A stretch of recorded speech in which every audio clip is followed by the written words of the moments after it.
If you're going to be late, just call. Everybody has something going on. But if you don't call and you're late, this is just a job. I want this to be your next career path. And when you don't care enough to call and say, hey, look, this has happened, I'm on my way, then I'm looking for integrity, but I'm also looking for respect for both sides. So it's a give and take.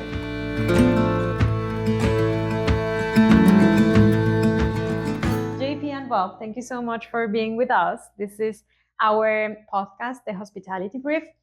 It is fairly new, so it's a how do you say this? Like a process that you're learning? Whatever. It's a learning curve. Yeah, learning curve. That's what I wanted.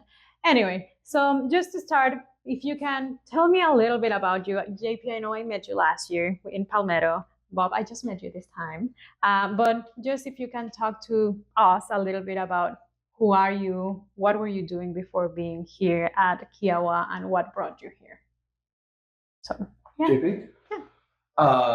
So I've worked here since 2018. I went to college in Virginia at Virginia Tech and studied business with a focus in hospitality and tourism. I worked at my first country club when I was in college. I worked in golf services, like cleaning clubs and stuff like that. And I really liked the personal nature of it. You know, a lot of people that study like hospitality and tourism, they go off to work in hotels or something like that. And to me, it was always very like impersonal. Like you meet somebody in a hotel working at the front desk, but you'll probably never see them again. Whereas in a country club, like you have these relationships that you build. So I like that aspect of it. When I graduated from school, I moved down here immediately and started working at the Kiawah Island Club, which is next door. It's like a smaller member-owned club. It's a nice place. And I worked at the front desk, then I worked in the restaurant. I did everything. I worked at kids camp. I like helped out with events, whatever I could do. I was trying to find a full-time job where I was like going to be doing what I wanted to do, getting paid what I thought I was earned. And, you know, working at the front desk and working in a restaurant, you know, it was kind of taxing. So I was ready to like move back home, like live in the basement of my parents' house. And thankfully I went and talked to HR and told them what I was thinking. And they were like, why don't you just sit tight? And it turned out that the recruiter was leaving to go, she wanted to be a nurse. And I had worked in a bunch of different roles in the club. So I had worked with a bunch of different managers. I had seen lots of different sides of the club and the people at the club.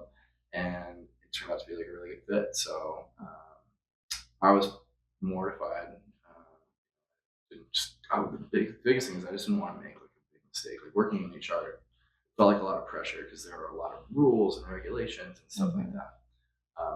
And so I worked there for 6.5 years in HR at a small club. And when an opportunity opened up here, I grew up here. My grandparents lived here in like 1980s when they built their house here. So I've been visiting here my whole life. And so the opportunity to like work here was really attractive. And so big difference though. A much bigger club, an international program on a different scale, and just a lot more. You know, we have 700 employees here. I think they probably had 150 at their max. So different, but really good. And I've been working with Bob since I started here, and it's been great. So.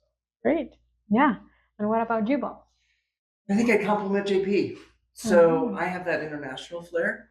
I've lived outside the country. I have food and beverage experience on the front side and also on the back side. So I can really see the candidate for what they bring to the table. I work downtown. Cyprus was one of those really awesome places to work, but the hours were so crazy. Coming to the club, my hours as a sous chef changed a little bit. It was easier for me. And then I volunteered for stuff. I volunteered to do the things that most people just didn't want to do. I did cooking classes. I did membership workshops, and I got to go to career fairs. So I've joined the recruiting side because I can see both sides. I can see how it would affect the club and how it affects the candidate. And we're really searching for the best ones. So when you're a really good candidate, we see through the little things. Mhm. We see through the language barrier. We see through the, I don't know what that word is, I'm struggling. But we can see within the person Mhm. what they bring to the table. Mhm. And even if they're nervous, sometimes we do a second interview just to put them at ease. Yeah, that's great. And talking about that, you come from being in the kitchen. How does it feel, like that change of being back of house in the kitchen and dealing with all the guests, and now in HR? Like, I think it complements the position well, because I know in the first 2 months where they're going to have their hiccups, mhm. where they're going to struggle, where they think they were going to have more menu input, or they're just chopping Brussels sprouts and doing Brussels sprouts every day. Mhm. But knowing that that will end soon, Mhm. and seeing the big picture. I Mhm. think most chefs see their station only. They don't see the big Mhm. picture. Mhm. And when you get to see that big picture, then you see the opportunity for growth. You Mhm. see the opportunity for them to change stations. You see the opportunity for them to hone their skills in something that they weren't very strong at, Mhm. and now they're butchering fish every day. Yeah. You can see that life that comes Mhm. out of the candidate, and it's really pretty amazing. Yeah, yeah. And it's so interesting how I really think that happens everywhere, right? Like you can see that in the kitchen. When you see the big picture, you can see all of the growth, but it also happens in other areas, right? Like in HR, you're both in HR, and you can see maybe you started somewhere and now you're somewhere else, because all of those little pieces that make the whole thing, right? Yeah, and Bob is Mhm. like the perfect example of that. Like he mentioned his Mhm. international career a little bit, but Mhm. he was a scuba instructor in the Mhm. Caribbean for a long time. He worked as a flight attendant. He worked as a clubhouse manager at a private club in Tennessee. Mhm. A lot of different roles, working with different types of people. Mhm. That makes him very approachable, very easy to talk to, but also serious when he needs to be, funny when he can be. Mhm. I try to be funny all the time. I mean, and that's also what you were saying, right? Like having all that background, and both of you different, but in so many areas, that's what complements each other, right? Mhm. And that's what helps you also build a team that you have been building here at Kiawah. Exactly. Yeah, yeah, great. So now talking a little bit more about candidates, right? So we are in HR. Our day-to-day, especially yours, is interviewing candidates all the time. And I'm sure you always see green flags, green lights, right? Like whatever is good, whatever you like in a candidate, maybe you have a connection right away. But also some red flags. Maybe like there's people, I don't know, I was talking with somebody earlier that I was like, if somebody is perfect in their resume and it's perfect in the interview, maybe that could also be a red flag, right? Yeah. So Too like good to be true. exactly. Yeah. So starting, I think I'm gonna start with you, JP. All right. So what is a small thing that a candidate has done in one of the interviews you've done that is like, oh, I like him, like you have that connection maybe right away?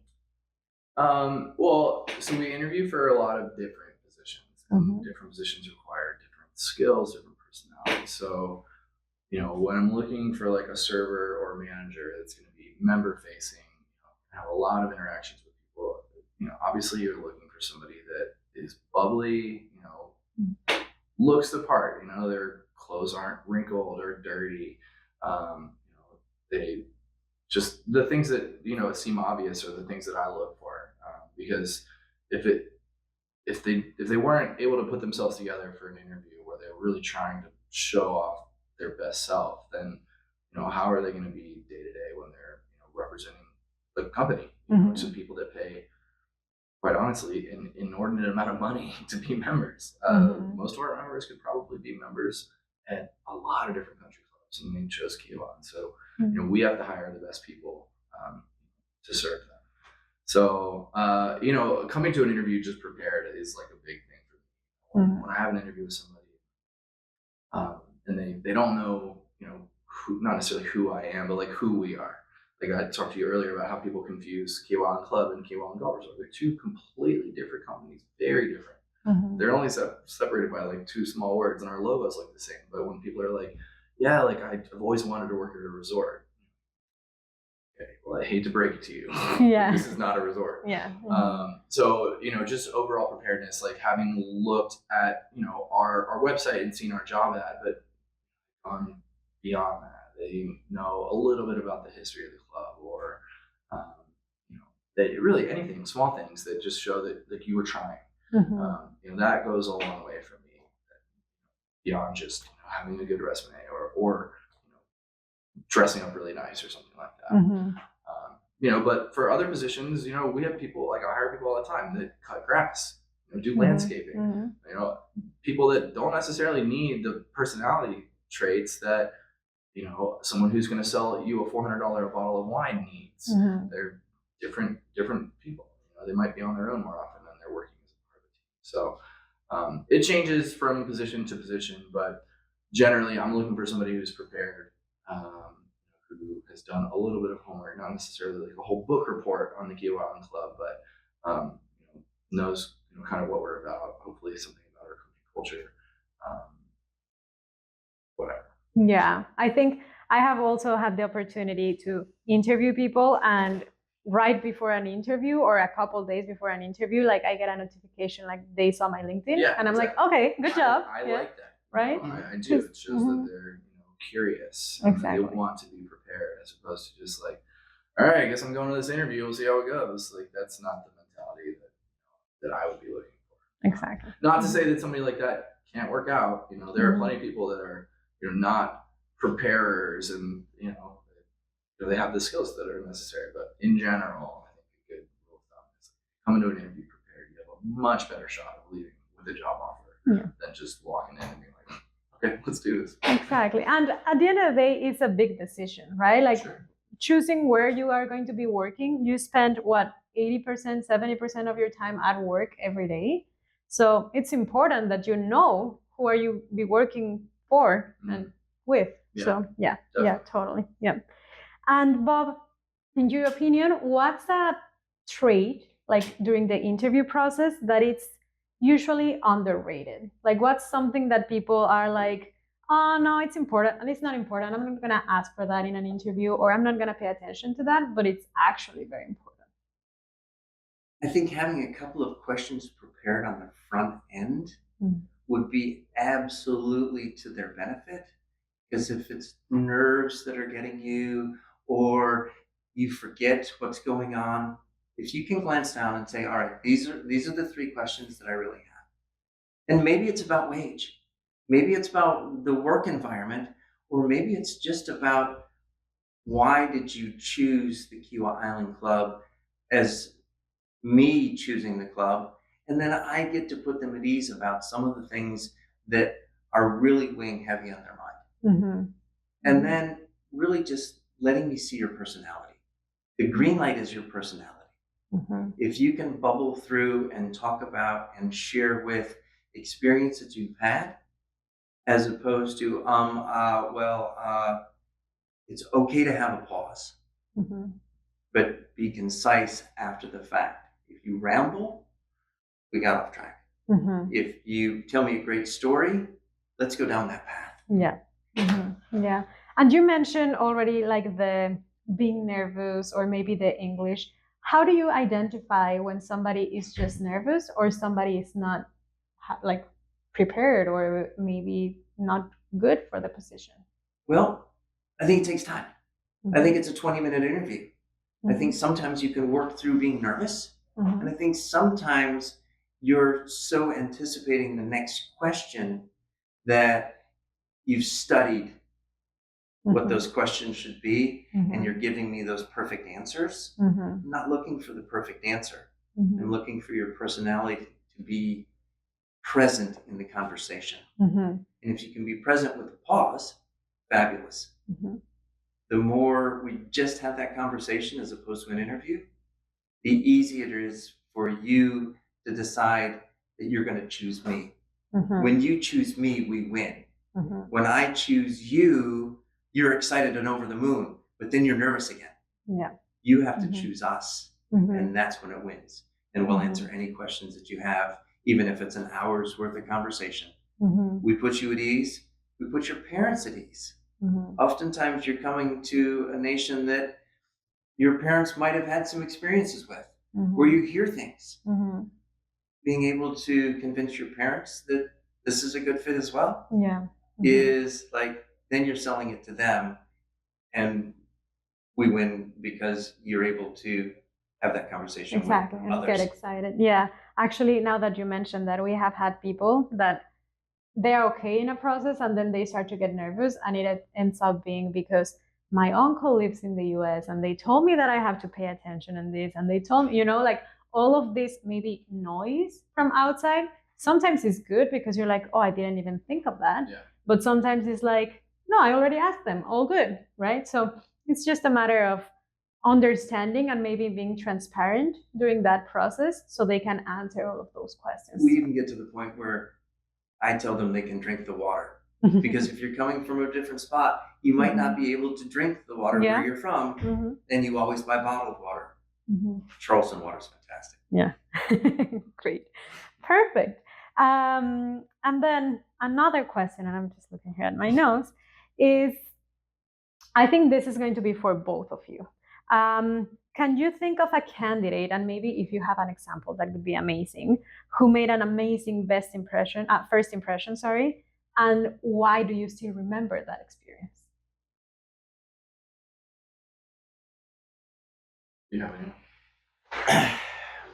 I have someone in mind. Mm-hmm. They were from an African nation. Mm-hmm. They had studied at the right school. Their English was good. They tried super hard to impress all the time with everything. They had the right lingo. They had the right characteristics back and forth. And the further we got through the conversation, the more we understood that candidate and what they were willing to give up. And we understood what they were giving up to come here. Mm-hmm.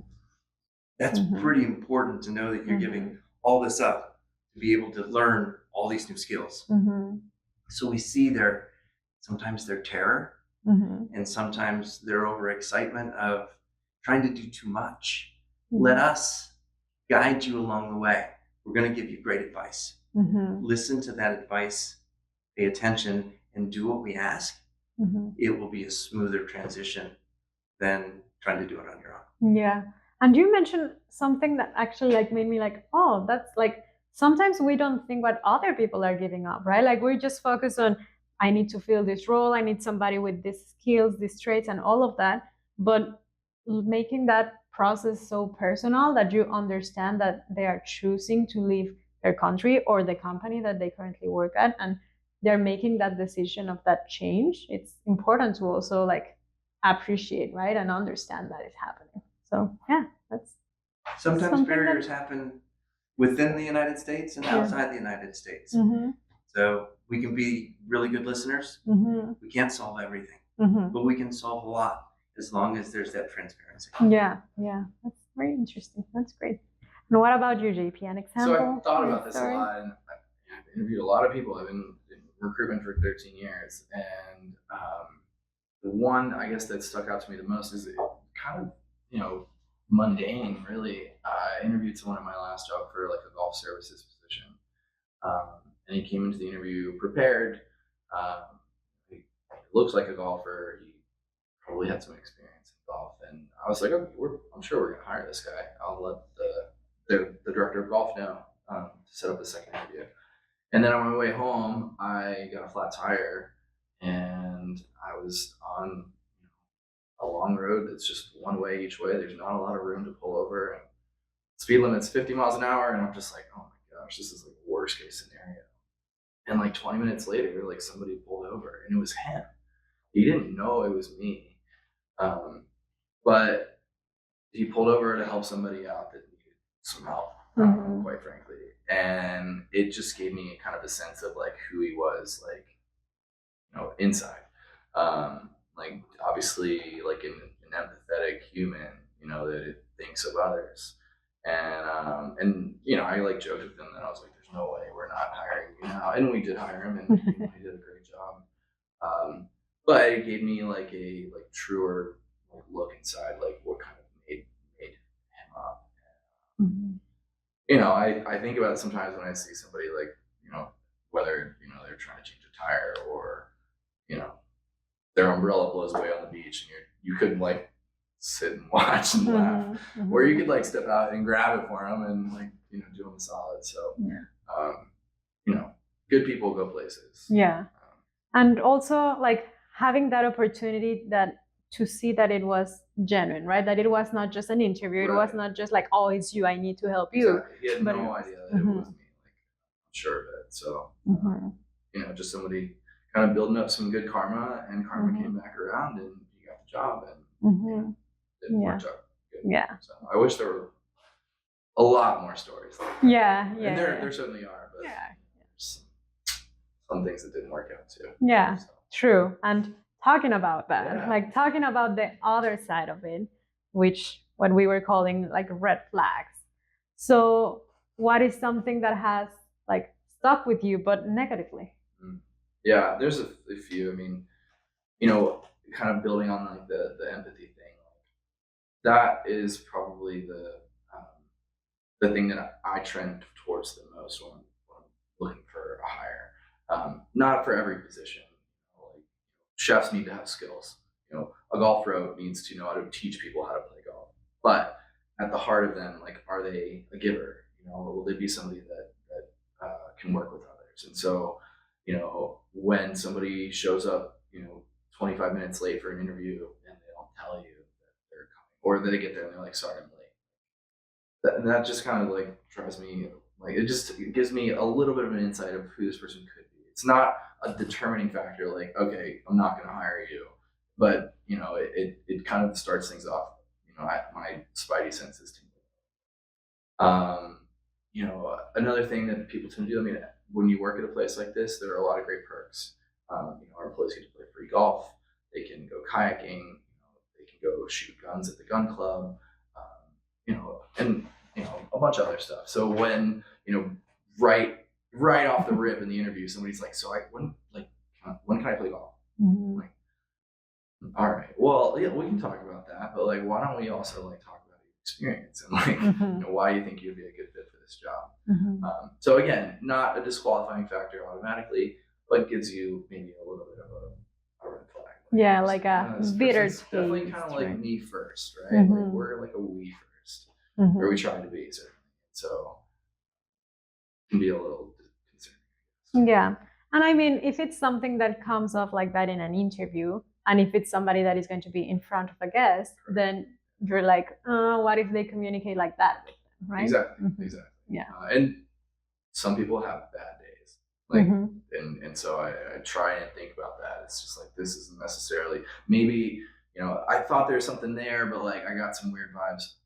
Bob, would you mind bringing this person in for like a follow-up interview or doing a phone screen to see, you know, am I right? Like, this is like a avoid like the plague kind of thing, or maybe I had it wrong, or they were having a bad day or something like that. So, yeah, giving the benefit of the doubt, right? Exactly. Yeah, good. And Bob, can you think about somebody that looked great on paper, like amazing on paper, and then once you got in the interview, you were like, no, like immediately it was a no for you? Yes. But I still give them the same interview time. And the reason I do that, maybe my first sense was really love them, but the more I listen to them, the more boastful they are, the more they mention things but can't back it up with facts. So I let them spiral down without me really having to make the decision. They're going to be a little bit too braggy, a little bit too this. They're going to expect a wage that's not realistic. So being transparent, you get to ask those questions. Hey, what are you actually expecting? I'm not sure you are a good fit for us. And being able to tell them that at that moment, so they don't call you 12 times to say if they've got the job. You earn the job and you choose us, but there's some qualifying factors. Be polished, be positive. If you don't know what it is, just say you don't know. I'd love to learn that, as opposed to, I already have that knowledge. Because if you don't, I'm going to tell you that my knowledge is probably a little stronger than yours, and I can smell you out. Yeah, exactly. And talking about that a little bit, what are like the top, let's say, 3 red flags that you look into that you're like, no, like this is an immediate no? One comes to mind off the top of my head. It's like when somebody, without prompt, will just start, you know, trashing former employers. it's just a really bad look, and it all might be true, but it's just, that's a big red flag for me. You don't need to do that. You can do that in a way that doesn't sound like you're trashing them. You know, like, and some people are just like, yeah, my last job, my manager was a nightmare. So, okay. Do you want to go into that some more? Like, Yeah. I guess, like, let's talk about it. Yeah. But you know, especially if it's like a pattern. You know, I interviewed somebody who had a really, really great resume, and their last job was my last job, but they didn't know that. And so they spent, 10 minutes talking about all these people that I had worked with before and how stupid they were and how bad the environment was. And I was like, okay. Did you tell them that you're? Yeah. It was like the last little nugget. It was just like, yeah, I actually hired most of those people. Funny. Yeah, we'll talk to you. Yeah. So that's a big one for me. Yeah, I feel like there's a lot of positive things that you can say in an interview about yourself, right? Because at the end of the day, you're talking about your experience, you're talking about yourself. If you choose to use that time to talk about other people, it's like, well, I didn't get to meet you. Right. I just got to meet the things that you don't like about the other person. Or, right? Like I said, you can bring that up in a way that you can spin into a positive. At my last job, I ran into some issues with the manager. We just really didn't see eye to eye. But because of that, I really had to learn how to work with different management styles. I had to grow and evolve, to be kind of a chameleon, because one manager was this way and one manager was this way. It wasn't consistent. So I had to adapt. And that makes me a more attractive candidate to you, hiring manager. Whoa. Yes. That was like some kung fu right there. Exactly. Yeah. Great tips in here for candidates. Yeah. What about you, Bob? Anything that for you is immediate? I know you said you want to know them. You want that they basically spiral, right? If they're lying, they're just gonna keep lying or something like that. But is there something that for you is no, or you're big on humility, right? Humility and also being on time. If you're going to be late, just call. Everybody has something going on. But if you don't call and you're late, this is just a job. I want this to be your next career path. And when you don't care enough to call and say, hey, look, this has happened, I'm on my way, then I'm looking for integrity, but I'm also looking for respect for both sides. So it's a give and take. And, sometimes that person that sounded great on the phone doesn't show up. You call them and what happened? They forgot. Yeah. And if it's truly genuine and they forgot because they had several other things going on, maybe we'll give them a second chance. Yeah. But don't expect it. Yeah. Let's go back to the last section of the interview that is more about the interview process for you, right? This is very written into if you could change something, what could you change? But I think I want to ask it more what have you changed, right? I know, Bob, you were mentioning how you interview people. That is okay, you want to talk about that? Let's talk about that, right? So I think I rather focus that in that perspective. So I think, Bob, talking about that conversation that we had before, what is your preference, if you can tell us now about your preference about your interview style? How do you interview and why do you interview that way? I think my job is to put them at ease. So I look to things that are comfortable for them. If you are from Mexico and you have a family dish that you create time and time again, and that's your comfort food, tell me about your comfort food. Build that confidence of where you get those ingredients, how you make it from start to finish. Don't just tell me beans and rice. Tell me the beans that you use. Tell me the fat that you use. Tell me how long it took you to cook those beans, over what temperature. The more details I can extract, the more I know you know what you're talking about. If you say your favorite meal is steak and potatoes, probably not the chef I'm looking for. But if you can give me 12 different steps as to making the perfect frijoles, then I get to know you a little bit more. The insight is there, and then I know we can teach you the other things here. And you also, you get to see, especially that example, right? A culinary candidate, you get to see also what they know, right? Like their skills, just because of all the details that they're saying, you're like, okay, they know, I don't know, the cooking temperatures and the process and mixing these ingredients, right? So I think that's also part of like, you can put it together based on what they say, right? Yes, Okay, absolutely. great. Great. And what about you, JP? Anything specific or particular in your interviewing process? I wouldn't say so. One thing that I, like to do if I can is, like interviewing in an office can be kind of stuffy and intimidating. And I also want people to know, where they will be working and who they might be working with. So, whenever we do interviews for culinary, like domestic interviews for culinary, if someone can be here, we'll interview them and then we'll have them go to the restaurant and then they'll work for a shift, like a part of a shift, and we'll pay them regardless of whether or not we hire them. But I like to try and do that for other positions as well, so that people can really get a sense of what we're doing. Could they see themselves working in this environment? Like, can they be on their feet all day, or can they sit all day, depending on the job? Um, do they get along with the other staff? Is the drive too far? Is family meal any good? Because we feed all of our staff every day. All things that I think will help a candidate make a more educated decision. It's better for them and ultimately better for us. I mean, not every person that walks in the door, is the right person to hire, obviously. And so if we can, kind of eliminate the people that we don't need to hire and give the people that would realistically choose us to work for us, let's give them as much info as they have to make the decision. So that, on day one, when they actually start, like if they're not quitting, 3 weeks in, and we wasted all this time and energy and money training them. So I want to give people as much information as I can, whether that's information about our benefits or taking them to the job site so they can see it, without kind of overloading them and making them feel overwhelmed.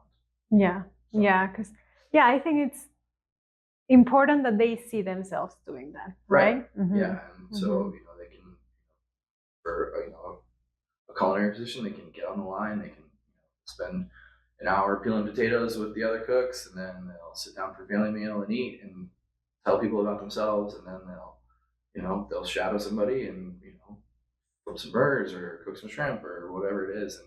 And it gives, not only does it give our chefs a chance to see what they can do, to see what their skills are at, to see their personality, if they vibe, if they mesh with the rest of the team, but almost maybe as importantly, it gives that person an opportunity to see, like, someplace I can see myself working at long term. Is the company culture here good? Is the restaurant clean? Like, chefs don't want to work in a dirty restaurant. So with that opportunity, they can see for themselves. So. Yeah. Now that you were talking about like that process of interviewing in person, I remembered my first interview. Oh my God, I think that was horrible because I studied hospitality and tourism. So I was applying for an internship at the tourism like board in Mexico. And I remember I went in person, and the first thing for me was like, I don't see myself working in this building. Like, it was immediate, right? Like, I was like, it was just an internship, yes, and all of that. But still, I was like, I'm going to be here every day, at least half of my day here. No, thank you. So it's very important to have that opportunity, especially now that a lot of people do interviews remotely. If you hire international, it's difficult to have that experience as well. But yeah, we're interviewing chefs over the phone. Their resume could say one thing, but that's another reason why references for a position like that are, maybe even more important for someone that you can't get your eyes on in person. Yeah, yeah. And I think the last question, and I have this for both of you, is if you could give advice to somebody that is just starting in recruitment, like especially hospitality recruitment, what advice would you give them? Well, it's not a cakewalk. It's really competitive. I mean, depending on where you're at, but here in Charleston, we're competing against some of the best restaurants in the South, all of which need chefs and dishwashers, and servers, and managers. And so, I think you need to be creative and try and think outside the box. different ways to reach different people, whether that's through marketing or, kind of really emphasizing like a word of mouth or referral program through your current staff. One thing that we learned definitely during COVID and immediately after COVID was that we not only needed to recruit more people, but we needed to like re-recruit the people that we had here to make sure that they stayed here. They stayed here because they wanted to be here. And why would you want to be somewhere? Because you get paid well, you're treated with respect, good facilities, good product, whatever it may be. But as soon as the COVID restrictions got lifted and every restaurant in town immediately needed to hire a gazillion people, it was really scary because we got all these people that, like I said, can get hired 20 minutes after they quit somewhere else. So I think you always have to be thinking not only about the people you're trying to bring in, but also the people that already work here, because they are your best and biggest resource. And we're a membership club. The members pay the dues. The dues eventually get paid in salaries and wages to staff. But I've always been of the belief that our most valuable resource is our staff. Members can come and go, but they won't come if there's not a good staff. So you gotta be creative in how you recruit, especially if your budget's tight or maybe you don't have a lot of help. But you gotta make sure that the people you already have are happy, and so you're not recruiting people just to replace them on top of the other people that you because that's a never-ending process, right? It's just like all the time doing the same, and it's like you cannot give the members the service that they are expecting, and you can also give maybe like even the managers and 100%. The workers. That's what I think about. I know that chefs and restaurant managers are thinking about the experience that the member is having and what they deserve. But from an HR perspective, from a recruitment perspective, my biggest concern is our staff, and we know these managers. We've worked with them for a long time. We know how hard their job is. So I'm not going to hire somebody who is a bad fit. One, because they're going to do a bad job, but two, because it's going to affect the other people in the kitchen, the other people in the restaurant. It's certainly going to affect maybe the product that goes out to the membership, but more importantly to me, it's going to affect the people that I respect. That I don't want to replace that. I don't want them to go somewhere else. Exactly. Yeah, and I think also part of what you were talking about remind me of how HR is not just a department, right? It's in every one of them, because I don't know, the culture of a company is not just one person, it's everybody in the company. Or the managers, they are the ones that are day to day working with everybody. So they are the ones that have that duty of training them or being with them and supporting them as well. So that's also part of things that you have to consider, if not bringing just people in and that's it, but also taking care of absolutely. what you have. Yeah. What about you, Bob? Any recommendations? Know yourself and know the product that you're selling. And you're selling a product. So if you don't know anything about being a chef, hang out with the chefs, figure out what they do so you know a little bit more about their tasks and what they're looking for. And then the second part is your personality. Make sure that your personality is really seen. As long as it's a hospitality personality, you're going to win because people will connect with you.